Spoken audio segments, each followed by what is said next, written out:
started here on our final talk in the From Gray to Green and Urban Watersheds track. I would like to introduce our next speaker, Aaron Gwinnup, and he is a professional engineer with HR Green. Please help me welcome Aaron.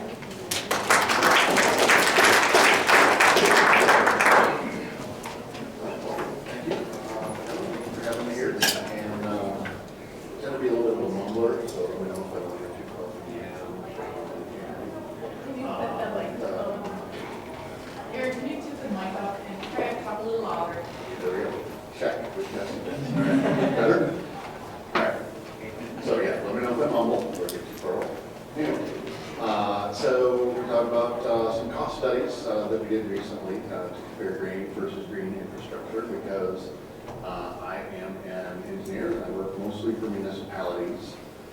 We do some development related work, but we get this comment all the time that, well, I'd really like to use these green infrastructure taxes on my project, but I don't think we have enough budget this time, maybe next time. And so we started to take a little bit closer look at this, and basically, spoiler, doesn't always have to cost more. In fact, sometimes it doesn't. Anyway, so I won't belabor the point, but just real quickly, I grew up a small Iowa farm boy, and I grew up in construction, and went into engineering later in life, actually, and a passion for stream and stormwater, and had some kids later in life too, and a couple of my boys splashed around in the stream, and it's a good reminder to me why I do what I do. They splash around the stream just like I did, and I always like to say, you got a water quality problem when your 3-year-old boy splashes around the stream and fills it with Wonka's chocolate river, because there's so much sediment. But I do have a 4-month-old girl as well. My wife would not let me put her in the stream just to take a picture of her. We're going to get that in the next one. Anyway. So I'm going to start off with just a little bit of background on hydrology. I know I'm probably preaching to the choir, so there might be a few people with big background, but mainly I want to set the stage for the later part of the talk. So, big picture, urban environments, believe it or not, shed more water than they used to, faster rate, bigger volume, it's dirtier, and that's the problem. We probably know dirtier. So just a nice graphic visual of, obviously, conversion of pervious to impervious. And the key here is that when you have less infiltration, you've got less shallow groundwater recharge, you've got less base flow in your streams, and instead you have really high-speed, flashy runoff, which tends to tear up the streams and cause problems. And so in the end, you clean it up, you slow it down, infiltrate it. Graphically, this is what it looks like. Hydrograph is what we use to compare the volume and the rate. The red, obviously, is the post-development. A lot of big runoff fast. Too much rivers. One project that we looked at recently in Sioux City is kind of a dramatic example of this. Up to almost 2,500% increase in runoff pre-development versus post. This is kind of a dramatic situation, but this is a loess-based soil where it's high infiltration capacity. And one watershed in particular is down at the very bottom. That's where the mall is, highly impervious surface. That's the red line. And you can see in particular it's these small storms where there's a huge increase. The bigger storms, there's not much change, obviously, because you can get some runoff. But the key here is that from a stream's point of view, we call the 1 to 2 year recurrence interval flow the channel forming flow. That's the flow that happens often enough and it's big enough that it actually has a meaningful change on shaping the way a stream channel looks. And so it's those smaller recurrence interval storms that are really critical to defining the shape and morphology of the stream that happens. That particular watershed has some serious problems in the stream, but it's not what we're talking about today. A colleague of mine made a really interesting analogy that urban streams are kind of a lot like desert streams. That same thing, low base flow, high flash flow, and they end up looking a lot. The one on the right is actually in Sioux City. That's directly downstream of the mall area. The ones on the left are obviously deserts, but you get the same sort of thing. Low base flow, so there's not a whole lot of edge vegetation holding things together. High flash flow, so when it comes through, it just rips it up. So I don't care, a little bit obvious. Again, these are pictures in Sioux City, but the problems for the stream, problems for water quality. Big picture, the reason why my phone rings when people really start noticing the risk to infrastructure, risk to roads, to sanitary pipe crossings. That's when we really get the calls. We'll come back to that later. Private property as well, a big one. I spend a lot of time walking urban streams and seeing the problems that result from lack of detention. So we all get this. Flooding, contaminants. So what do? The era of detention certainly helps. So now most of our residential developments include some sort of detention. Still the target release rate is what? Sometime around the 5-year recurrence interval rate. As we said, that's still way above channel forming flow for a lot of streams. So it's still pretty problematic. So under now the age of stormwater BMPs, now we're starting to maintain a little bit more, maybe more of the smaller storms. We're starting to filter more. That's great. That's what you talk about this.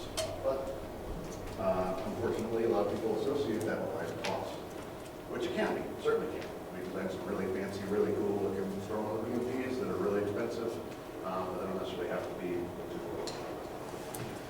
I just have to say my piece about, we spend a lot of time talking about the big and the fancy BMPs, the green roofs, the bioretention cells, permeable pavers. Those are fantastic.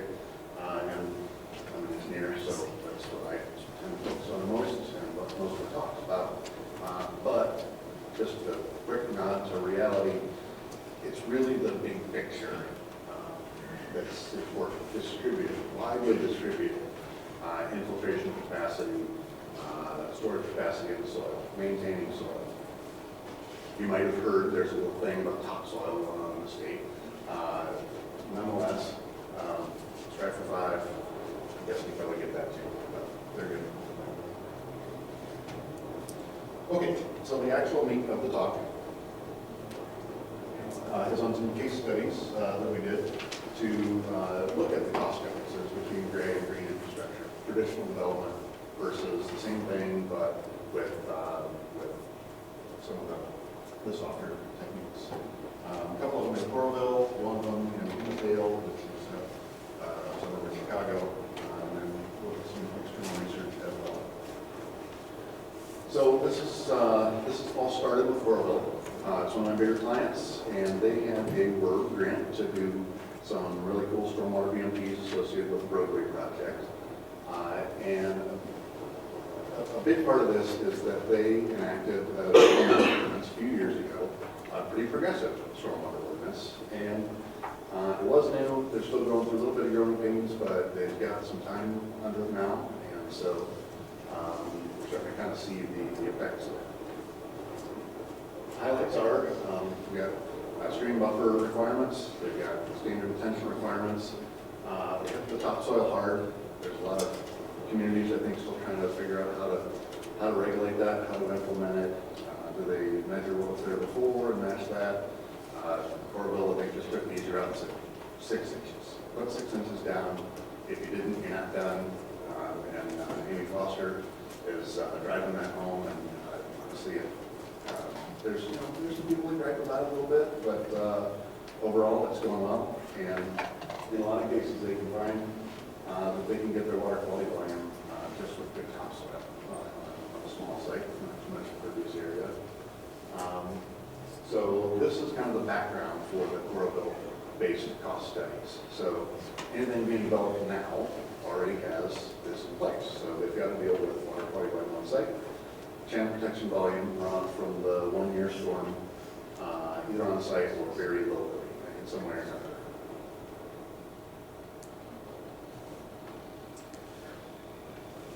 So this ordinance particularly affects developments, right? Everything outside of the right of way. One of the coolest things about Coralville is that they practice what they preach. I work mostly for the municipality, so I don't necessarily work on the developments. I don't necessarily work much outside the right of way. But they go way out of their way to cram stormwater BMPs, topsoil into all of their projects, even the roadway linear projects, sometimes in some really tight locations. They're really hard to get things into. Some of these planter boxes between the curb and the sidewalk, with utilities going through them, are pretty difficult, but they work hard to do it.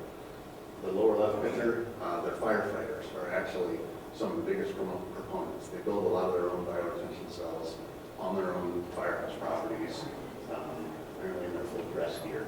That's how much they love it. It's working. It is a chief. Yeah, Dave Stannard. He's a great guy. He's really excited about it. He went and bought his own skid loader so that he could build his own practices. So, there you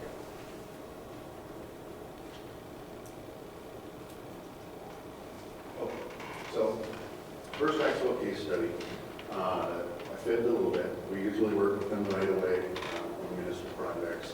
I worked on the stormwater master plan for the west land use area, which is about 3 square miles. It's the last big chunk of Coralville to be fully developed. Most of it's pretty well built out. This last big chunk is yet to be built. So we looked at proposed land uses, existing soil types, all of this, proposed detention locations, and all through the context of their new stormwater ordinance. So we've done a lot of work in the past with traditional settings, but now we can look at it and say all the same stuff, except we know they're going to have topsoil everywhere. They're going to be dealing with the 2.4 inch runoff, either on site or locally. So everything else we have to manage is reduced that much more.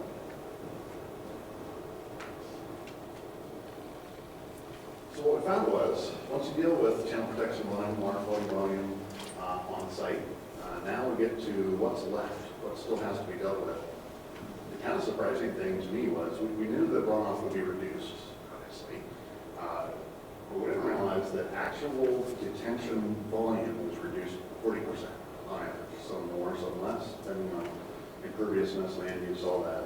But 40% less detention required over a 3 square mile development area. So really quickly, right away, you can already see that translates into a lot more developable area. Right off the bat, this should start to make the developers a little bit happier. Maybe take the edge off the whole topsoil thing.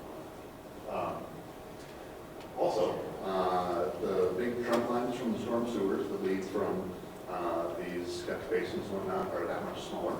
We've already taken a chunk off the runoff.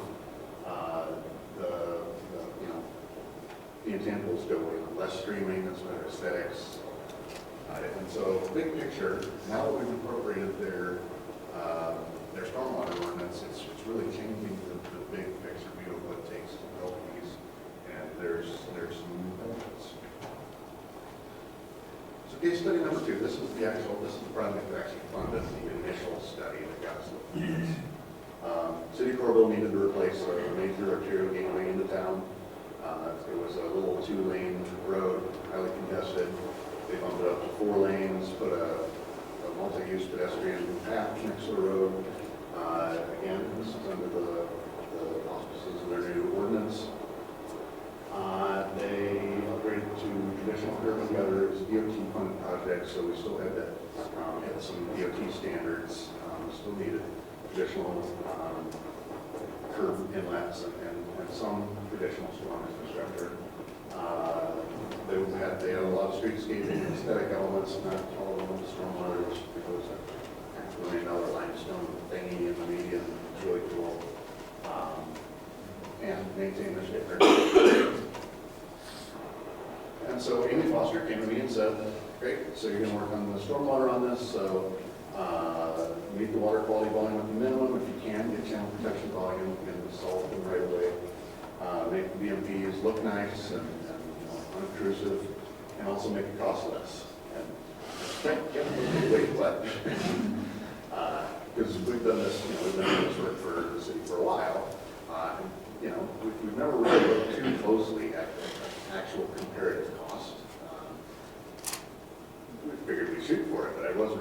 guarantee it, but we try. So what we ended up with was 6 really large bioretention cells, a couple of them really large, 6 bioswales. We had to kind of fudge things a little bit to meet DOT requirements and to, wedge them in where we could. There's even one bioswale right down the median, which made the DOT really nervous. We're on the water right next to the pavement. So we had to fudge things just a little bit as far as making everybody happy, but we did get a lot of really cool looking things in there. Some vegetation to make sure we have from these. So all in all, how do we do? 84% of the area drains to a BMP of some sort or another. The area that's circled there is in a sag low point in the roadway, and it falls off really steeply both sides of the road. You might get that last bottom of the roadway to drain to one of these BMPs. But most of it does. We definitely got a lot of good volume. And yeah, see the stats there. By the way, this entire presentation is kind of based on a national pamphlet that the work grant paid for that have Carlville put out. I've got 2 copies up here. If anybody's interested, and we can always get more. Feel free to email me. We can send you a PDF version of it. For that state, so how do we do on cost? We had to do some math to figure it out. So obviously we had the as-built cost, but then when you compare that to the hypothetical, what would this have cost if we were done all in gray infrastructure? We had to make a few fair assumptions. There would probably have been streetscaping of some sort, maybe flower beds or something in the same location as most of the biocells. So the plants are maybe a wash here and there. But we tried to be as scientific as we possibly could and present a fair comparison. And I have no problem swearing that there was definitely about a 10% savings. How is that possible? And you get a lot of excavation and soil and rock and all that. All those long pipes cost a lot. Long, big pipes and big structures. We essentially handled all of the longitudinal drainage on the road with bioswales and biocells instead of 48-inch concrete pipes for a half mile and big structures to plug those into. Those things are $5,000 a piece every 400 feet. And so it adds up pretty quickly. We did have to, like I said, use traditional catch basins and whatnot. You'll see in one of the next ones here that we were able to do some of this without catch basins, just with a curb cut flume out the side of the road. That was a huge savings. So we could potentially have saved considerably more, but again, we kind of have to thread the needle and meet everybody's standards. Case study number 3. The woodlands in Hinsdale has been described to me as the type of neighborhood I couldn't afford to walk down the street in. There were Lamborghinis parked in driveways and whatnot. But nonetheless, a lot of it was built quite a while ago, so it's pre-detention era development. There were even pre-storm infrastructure. And it's kind of landlocked. There was not a lot of good overland flow areas to get chlorides away from. So when they looked at upgrading their streets and storm infrastructure, it was going to be a pretty serious investment. Somebody had done a study just prior to us looking at it. Came up with $24 million worth of streets and storm improvements, and they really wanted to collect and convey the 100 years. So it's a pretty aggressive system. We looked at it the next year. Skip ahead. We looked at it the next year. Did the same streets improvements, the same stormwater improvements, still collect and convey the 100 year, but we knocked the thing down 39%. Most of this has been built now. It's actually in the ground. And this is all because we took out all the $1,500, $3,500 to $5,000 storm intakes, all the giant pipes. We put in real simple curb cut flumes, bioretention cells, bioswales in the public right of way. Again, this is Illinois, so a little bit different set of standards. One kind of nifty thing that we had to do in order to accommodate the volume required was under some of these cells we put giant chambers, so kind of like the rock chamber at the bottom of our tank, so with big hollow spots, so turned in a lot more volume. That's the orange circle things. And it looks nice. Again, these are like $1 million homes right there, so aesthetics were really important. But that was a big savings, obviously, because we really reduced the amount of infrastructure we did. Major flow rate reductions, and it's been pretty popular. One of our staff engineers is actually from that area, so she goes home regularly and brings back reports about how it's doing. Overall, pretty well. There was one homeowner that apparently went out and ripped out all the vegetation, put in all new vegetation because it didn't match the $1 million landscaping. So we need to see go on that and see how that went as well. But he did do it on cost to effect. Okay, so our last case study is a twist on the data that we generated for that West Lake mistake, the first one.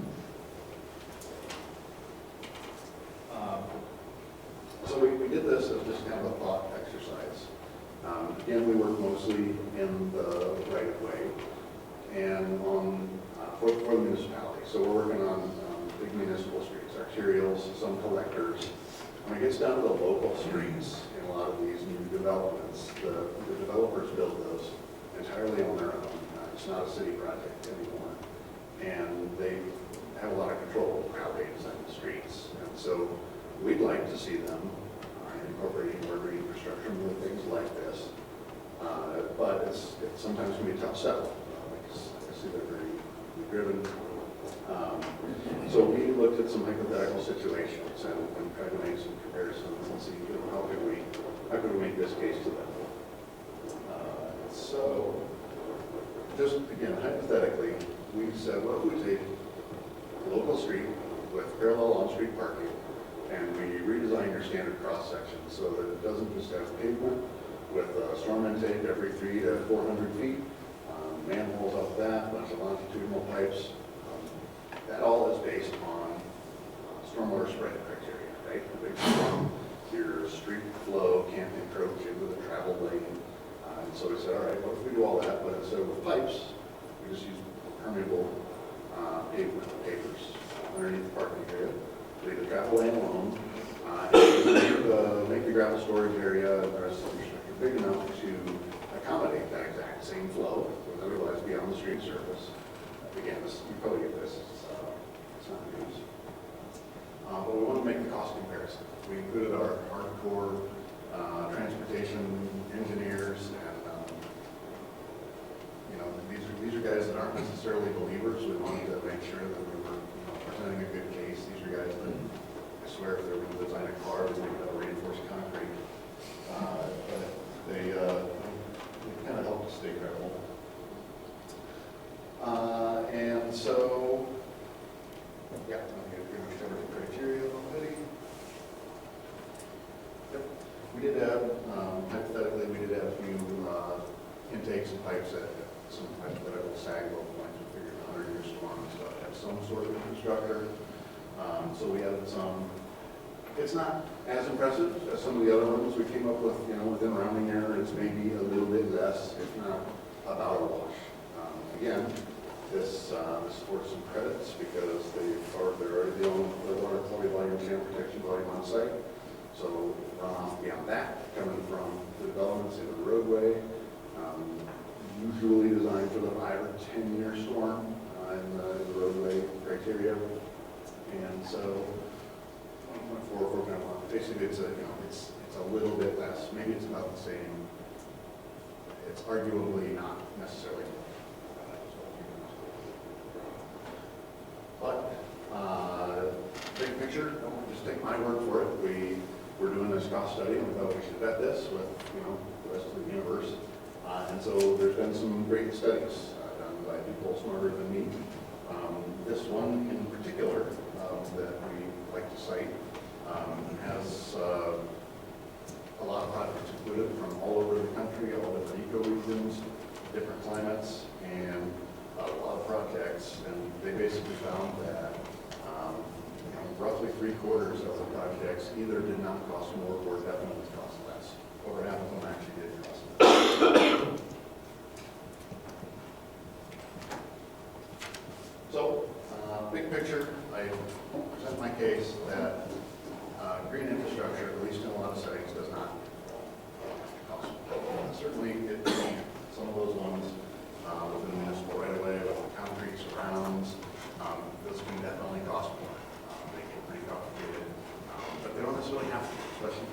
better right away, a little bit more space to work with, a little bit less busy corridor.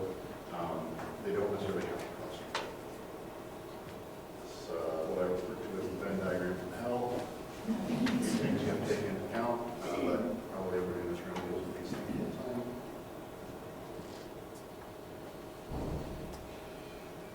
But on top of that,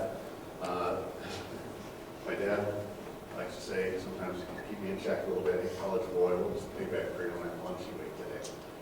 Not everything has to come down to money, and I do like that viewpoint. But, it's maybe a little bit harder to make the case to the developers, but not necessarily always, because there are a lot of intangible benefits that can make their development just worth more. Ecosystem benefits, neighborhood property values, obviously water quality, fishable, swimmable rivers, all that sort of stuff. I've literally had to say to contractors when we were griping about having to put this stuff in, we were right next to the river, I said, just curiosity, you like to fish? Take your kids swimming? You think about what the fish are swimming in, what your kids are swimming in? I didn't know. I think you thought about it a little more. I'd like to think you thought about it. I know you can't read this. Again, this is all in the brochure. I think we sent you a PDF.